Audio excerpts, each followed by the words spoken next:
مستحقة عندما تقول إن الأمين العام للأمم المتحدة خرج عن حياده بوصف الوضع في الصحراء بالأرض المحتلة هو يعني مسؤول دولي ولديه واجب تحفظ لم يخرج عن حياده. ثم السيد محمد بان كيمون قال شيئا يلزمه طيب بقرارات الأمم المتحدة. هذا الشيء الأول. الشيء الثاني، هناك من المخزن لكنه عاد وتراجع عندما قال بأنه تراجع بعد شيء عندما قال بأن هذه الكلمة جاءت ربما تعبيرا عن مشاعره عندما رأى الحالة المزرية لم يتراجع ولم نسمع. أعتقد أنها جاءت حتى نعطي الكلمة للسيد. لا حتى نكمل. لم يتراجع. هذه كلمة قالها الخرفي، بما أن يقول بأن مزوار اتصل ببان كيمون وقال، والاعتذار كان داخل هذا اللقاء. هذا اللقاء لا يعلم ما بداخله إلا الله. لم أتكلم عن اعتذار، إنما عن ربما شرح لسياق هذه الكلمة التي خرجت من فم بان كيمون. سيد محمد جويلي، رأيك في هذا الموضوع ثم أعود إليك السيد. كلمة محتل يعني في المعجم السياسي والقانوني، وعندما يتلفظ بها الأمين العام للأمم المتحدة ليس كما يتلفظ بها طالب يعني مبتدئ في الجامعة يقول محتل. عندما يتحدث الأمين العام للأمم المتحدة على كلمة محتل، نعرف احنا أن القوانين الدولية كلها تشرع رفع السلاح تجاه المحتل. هذا يعني مبدأ أساسي من المبادئ اللي يتحكم في القانون الدولي. أو عندما يحتلك شخص يمكن أن ترفع يعني في وجهه السلاح. وقد رفع السلاح.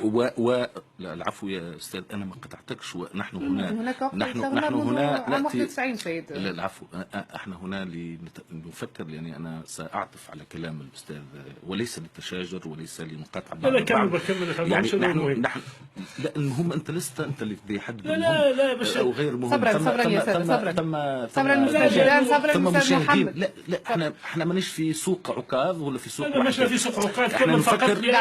دعونا نبقى في سوق. تفضل. في سوق الموضوع هذا. انا اما نناقش في هدوء ولا انا شخصيا يعني انسحب من النقاش، يعني لاني لست معتاد على ان اناقش يعني حتى نبقى في سياق الموضوع حتى لحظه يا سيدي. يا اخي انت اتركنا يعني نتحدث ونعبر عن آرائنا وأفكارنا ونتجادل ونتحاور يعني فقلت يعني يعني قلنا أنها عندما يتلفظ بها الأمين العام للأمم المتحدة فمعنى ذلك رفع السلاح.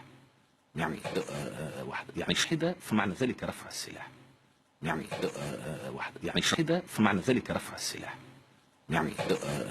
يعني شرعية رفع السلاح. هذا يتناقض مع مبادئ الأمم المتحدة وكل يعني المسار يعني التسوية السلمية لمدة سنوات. يعني أنت لست شخص عادي، يعني أنت الأمين العام للأمم المتحدة. فالأمين العام للأمم المتحدة خرق يعني كل المواثيق يعني القانونية بما في ذلك ميثاق الأمم المتحدة في الحديث في هذه المسألة والمسار الذي اتخذته الأمم المتحدة في تسوية هذا النزاع الذي هو عار علينا في المغرب الكبير. وأنا سأعود إلى كلام الأستاذ كمال يعني في وهو من موروثات الحرب الباردة يعني البائسة التي تخلص منها العالم يعني الآن، يعني ومن مخلفات الحرب العالمية الثانية. يعني التقاتل الذي وقع بين ألمانيا وفرنسا، نرى اليوم اليد في اليد ما بين ألمانيا وفرنسا من أجل بناء الاتحاد الأوروبي رغم كل الجرائم ورغم كل الفظائع التي ارتكبت بين البلدين.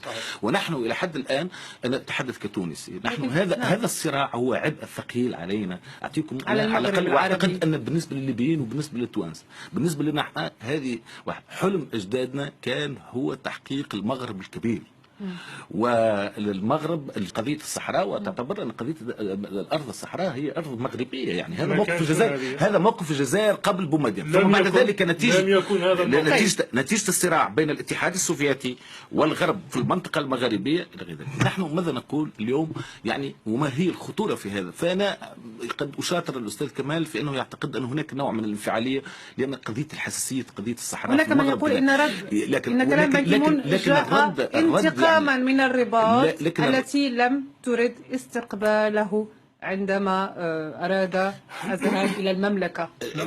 هذا المسألة أنا حسب في اعتقادي ينجب أن نضعها في الاعتبار كذا. لربما كما قال الأخ الأستاذ كمال أنه فيه بعض الحساسية إلى غير ذلك، لكن الوزيرة التي كانت تتحدث من هنا تتحدث عن الحل الدبلوماسي، وهذا مهم جدا. يعني المستوى الدبلوماسي مستوى مهم، ولكن هذا لا يعني أن الأمين العام الدبلوماسية المغربية من كل هذا. الأمين العام هي النقطة المهمة. أين هي؟ أنا تكلمت على السياق المكاني والظروف التي قال فيها الأمين العام للأمم المتحدة. ثم الأمين العام للأمم المتحدة هو موظف دولي، هو لا يقرر هذه المسائل ومسائل الحل، وكل هذه تمر عبر مجلس الأمن، هو الذي يملك القول الفصل فيها. ثم أن هذه القضية معروضة على الأمم المتحدة، وهناك خطوات أنجزت في سبيل حل هذه المشكلة رغم تعنت بعض الدول. أنا شخصيا أشاطر المغرب في أنها تحتفظ بهذه الأرض، لأن المغرب تقود الآن حركة إصلاحية يكون فيها كل المواطنين متساوون، وهذا شيء جيد. يعني بدل الحرب والقتال جلب قانوني يقول بأن الصحراء الغربية أرض مغربية. أنا أتكلم من وهي ليست أرض جزائرية أيضا. أنا لا أتكلم من هي أرض متنازع عليها، لكن لماذا الجزائر تعطل الحل؟ لا، الجزائر لا تعطل الحل. نعم. وأنت منافق عندما تقول لا ندخل في هذا. لا ندخل في هذا. لأنك تتكلم على جمعية الأمم المتحدة وعلى مجلس الأمن ولا ترجع إلى ما يسمى المينورسو. أين مسؤولية الأمم المتحدة والمينورسو من إحصاء ساكنة المخيمات في تندوف؟ هذا مطلب مغربي تطالب به الرباط منذ فترة، ليس مطلبا مغربيا. هذا تتمكن من إجراء الاستفتاء الذي ليس مطلبا مغربيا. هذا مطلبا جرت عليه كل دول العالم 194 دولة، وبالتالي مر أمام مجلس الأمن. هناك المينورسو وهناك الساكنة، وهناك لوائحهم مغلوق عليها في خزانة مؤمنة في جمعية الأمم المتحدة. لماذا لا تحصي الأمم المتحدة الساكنة في محصوون 185,000 محصوون. المغرب هذه المشكلة توضع في الثلاجة لسنوات طويلة، وعندما تريد الجزائر أن تحييها. هذا سؤال وجيه. هذا سؤال وجيه. لماذا؟ لأن المغرب لا يتعاون ولا يريد. لا تكلم بصوت مرتفع حتى يسمعه المغرب. لا يريد التعاون في هذا الإحصاء. هذا هو المشكل. أعطي كلمة أخيرة للسيد محمد جولي، لأن الإحصاء يكون من جهتين. أعطي كلمة أخيرة للسيد محمد جولي، لأنه أنا سأعود إلى كلمة قلتها منذ حين وعبرت عنها. قلت أن هذا عبء ثقيل جدا، هذه القضية يعني اللي هي من موروثات الحرب الباردة إلى غير ذلك. نحن نرى أن شعوب أو دول تقاتلت يعني مدة 60-70 سنة إلى الوراء، واليوم في الاتحاد الأوروبي تبني مع بعضها اليد في اليد إلى غير ذلك. نحن الآن أنا أعتقد شخصيا بعيدا عن قضية الأمم المتحدة والحوار، القضية هي في الأساس هي قضية مغاربية. صحيح أن هذه القضية أصبحت قضية دولية، ونحن الشعوب كما قلت الدول تتوحد، ونحن نريد أن نخلق كيانات جديدة، يعني كيانات كرتونية لغير ذلك. نحن نريد أن نزيل الحدود بيننا. نعم، هذا حلم أجدادنا حلموا بأحمد. أنا حلم الكبير والذي عشت معه وأنا طفل بعد الاستقلال في تونس هو المغرب الكبير. هذا كنا نستمع إليه حتى في الأناشيد الوطنية. حلمنا أننا نزيل الحدود بيننا كالاتحاد الأوروبي يا أخي، مش في دولة واحدة. المفروض يكون في دولة واحدة، والذي هو فضيحة حقيقية أخلاقية لدى النخبة السياسية والمثقفة المغاربية. نحن نريد أن نتوحد، نزيل الحدود، وقضية الصحراء لا تحل في اعتقادي إلا في اتحاد مغاربي حقيقي على الطريقة الأوروبية.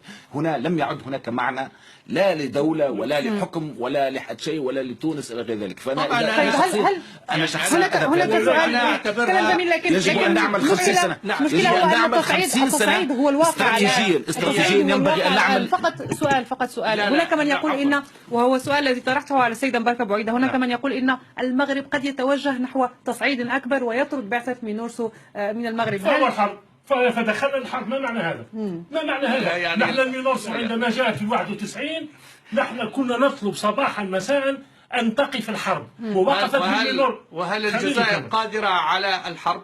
لا الجزائر ما دخلهاش. الجزائر كيف لا دخل للجزائر؟ لا دخل. لا نعطيك مثال يا أخي، أنا أعتبر قضية الصحراء هي امتداد لقضية بوابة زوز بغال. عندما تنتهي مشاكل هذه البوابة وتفتح هذه المشاكل ستنتهي مشكلة الصحراء. ومخطئ منذ أن درست هذا الموضوع. سيد زيدان، ماذا عن شبهات الفساد التي تحول حول مسؤولي البوليساريو؟ الجزائر فتحت نجاوبك وإلا لا؟ للعلاقات مع المغرب. نقطة نظام. ماذا نقطة نظام وخائف لأنك لا تستطيع المواجهة. ها هو الشيء اللي فيه. طيب. والجزائر فتحت لسنا في إطار شخصنا للموضوع سيد زيدان كوليب. الحدود مع المغرب ومشكلة الصحراء كانت قائمة منذ 7 سنوات. ماذا عن شبهات الفساد التي تحوم حول بعض مسؤولي البوليساريو؟ ربما لديك تعقيب حول هذا الموضوع. الفاسد علي أن يعاقب. لأن في الاتجاه الذي تحدثت منه منذ حين، يعني نحن الآن المنطقة المغربية بصفة عامة مهددة بالإرهاب إلى غير ذلك. ما يحدث الآن في ليبيا وفي جنوب تونس منذ مدة، يعني الجزائر كذلك هي بلد الذي نتمنى له الاستقرار.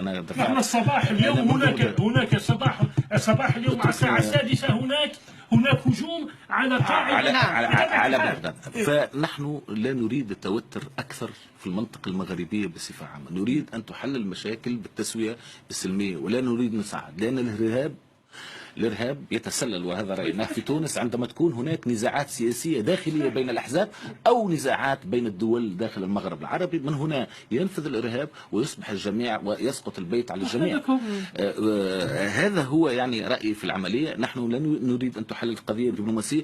أنا قلت منذ مدة هنا ومع في هذا البلاتو بالضبط في النشرة المغربية نحن أيضا مع استقرار الجزائر. يعني كان في شخص جزائري قال لي لا يسقط النظام، قلت له يسقط النظام معنى تسقط الجزائر، تسقط المغرب الكبير كله. نحن أيضا مع استقرار الدولة الجزائرية ونريد للدولة هذه، ولكن العفو خليني اتركني. لا أسألك فقط سؤال بسيط. العفو في سيرورك ما تقول هل المنورسو عند محاصرة المنورسو هل هذا حل؟ طيب فقط نتوقف عند هذا الحد بالنسبة لهذا الموضوع.